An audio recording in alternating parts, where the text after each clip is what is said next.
దుర్గారావు గారు వాయిస్ తీసుకున్న తర్వాత మళ్ళీ మాట్లాడదాం సార్.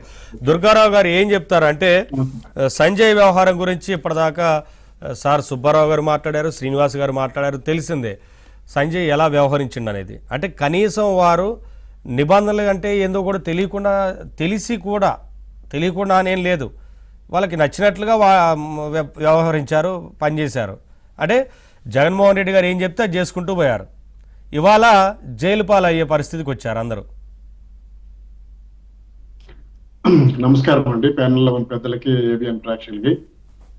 సార్, నేను చంద్రబాబు నాయుడు గారు అరెస్ట్ అయినప్పుడు అలాగే ఈయన మార్గదర్శక కేసు కూడా ఈయన డీల్ చేసినట్టున్నారు సంజయ్ చేశారు కదా. ఢిల్లీ వెళ్ళాడు, అబ్బా ఎంతో సిన్సియర్ ఆఫీసరు, అది మార్గదర్శక రామోజీరావు అలాంటి పెద్ద ఆయన్ని కూడా చేస్తున్నాడు, ఎంతో సిన్సియర్ అనుకున్నాం. ఈ రోజు ఈ అగ్నివీరుడు చూస్తే ఎలాంటి అవినీతికి పాల్గొన్నాడో తెలుస్తుంది. ఇంకా తవ్వి తీస్తే తెలుస్తుంది అగ్నివీరుడి సంగతి. ఆయనకి ఇచ్చింది సౌత్రికా టెక్నాలజీస్ అండ్ ప్రైవేట్ లిమిటెడ్ కి కట్టబెట్టి ఈయన దొంగ, ఈయన చేసింది అవినీతి. ఈయన ఇంకొక అవినీతి కేసు ఉందని చెప్పి లేని అవినీతి కేసు పైన ఈయన ఎంక్వైరీ ఆఫీసర్, ఈయన చంద్రబాబు నాయుడు గారి పైన, రామోజీరావు గారి పైన సిగ్గుండాలండి. ఈ జగన్మోహన్ రెడ్డి ఎక్కడ సార్ ఐపీఎస్ అనేది దేశంలో అన్ని దగ్గర గౌరవం ఉంది, ఎక్సెప్ట్ వైఎస్ ఫ్యామిలీ రూలింగ్ చేసినప్పుడు తప్ప. అలాగే ఆంధ్రప్రదేశ్ రాష్ట్రం కూడా తప్పలేదండి, ఓన్లీ ఆ ఫ్యామిలీ రూల్ చేయనప్పుడే ఈ ఐపీఎస్లు. నీవు ఇష్టముందా ఆయన చెప్పినట్టు వినాలి, లేదంటే వెళ్ళిపోవాలి. సుబ్రహ్మణ్యం గారు ఏం చేశారంటే, ఎల్వి సుబ్రహ్మణ్యం గారు, అయ్యా నీకు దండం పెడతాను, నీ అవినీతిగా వద్దు అని చెప్పేసి రిజైన్ చేసి వెళ్ళిపోయాడు. కానీ దానికి ఎవరైతే తలొక్కుతారో అలాంటి వాళ్ళు ఈయన దగ్గర పనిచేయాలి. మనకి ప్రజలకైతే ఎలాంటి మభ్య పెట్టి మోసం చేసి మీకు 2.5 లక్షల ఉద్యోగాలు ఇస్తారంటే ఓట్లు గుద్దారు అనమాట. సిపిఎస్ రద్దు చేస్తామంటే ఉపాధ్యాయులందరూ ఓట్లు గుద్దారు, మీకు అది ఇస్తాను ఇవి ఇస్తానంటే ఓట్లు గుద్దారు, ఏమీ చేయలే. 5,000 రూపాయలు ఇవి ఇచ్చాడు, 10,000 రూపాయలు సచివాలయ ఉద్యోగాలు ఇచ్చి ఆ విధంగా మోసం చేసి మభ్య పెట్టుకొని చేశాడు. అలాగే ఈ ఆల్ ఇండియా సర్వీస్ అధికారులను కూడా ఐఏఎస్ ఐపీఎస్ కూడా ఇలాగే మభ్య పెట్టాడు. ఎప్పుడు రాని ఈయన గవర్నమెంట్ వచ్చిన నెక్స్ట్ సారి మన గవర్నమెంట్లు అలాగే వస్తుంటాయి. ఈయన చేసిన అరాచకాలకి దౌర్జన్యాలకి వాళ్ళందరూ కూడా జైలు పాలవడమే. జైలు పాలయ్యే అధికారులు ఐపీఎస్ ఐఏఎస్ అధికారులు ఓన్లీ జగన్మోహన్ రెడ్డి గవర్నమెంట్ లోనే ఉంటుంది, ఎక్కడ ఉండదు. వేరే గవర్నమెంట్ లో అవార్డులు వస్తాయి, ఈ గవర్నమెంట్ లోనే జైలు పాలవుతారు.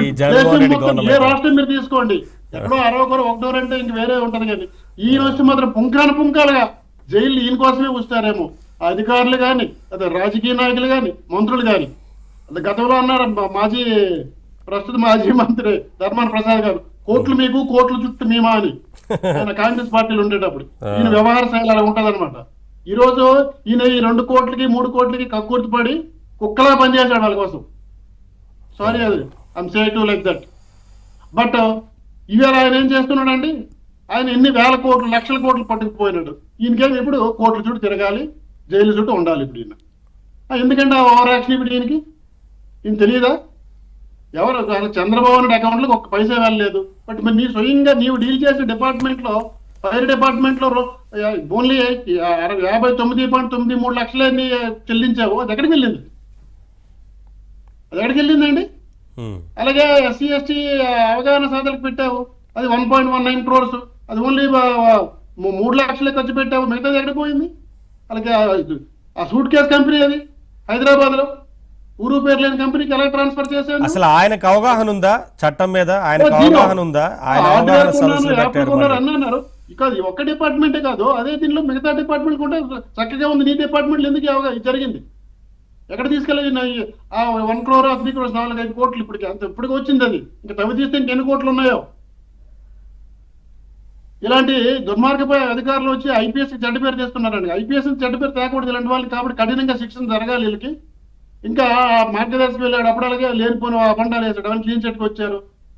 స్కిల్ డెవలప్మెంట్, ఈయనకి ఎంత స్కిల్ ఉందో అర్థమైంది కదా. అవినీతిలో ఈయన స్కిల్ పరుడు అనమాట, బాగా స్కిల్ ఉన్నాడు వీడు.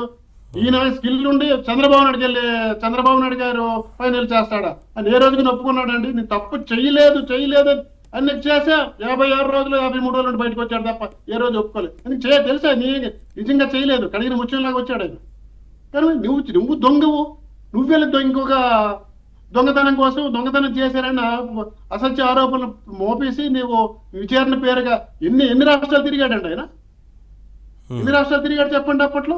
ఈయన అంశాలు చూస్తే ఈయన ఒకరు పివి సునీల్ కుమార్ ఒకరు ఏమంటే ఏదో ఒకటి అడ్డు పెట్టుకుని వస్తారు, ఇంకోటి ఏమైనా మన మీద అన్నామంటే.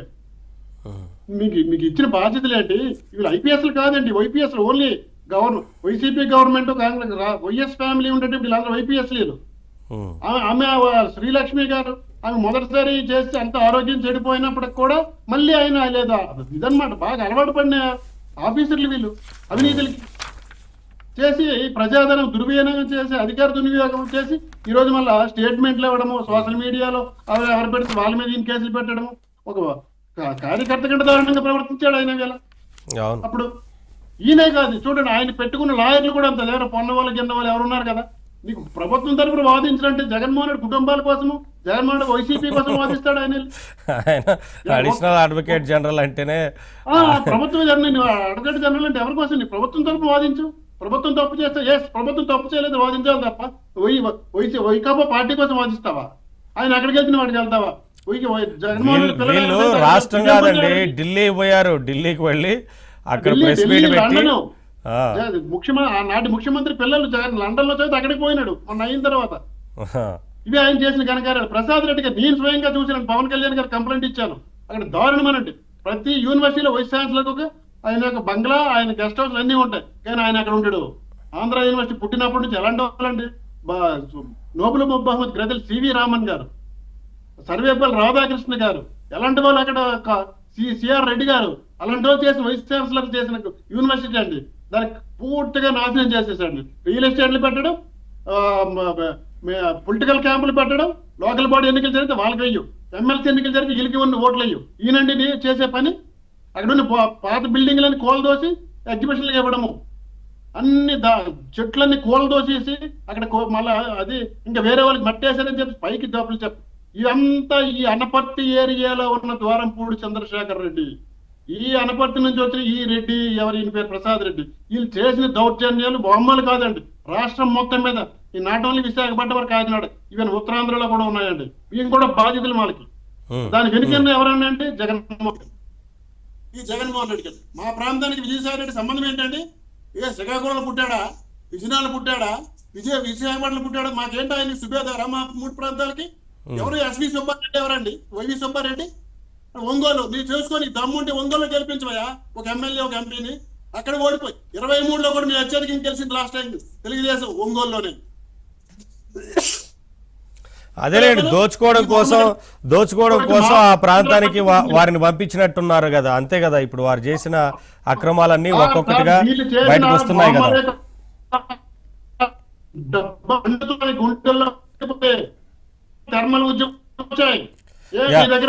సార్ ఆడియో బ్రేక్ అవుతుంది, ఒక నిమిషం సార్.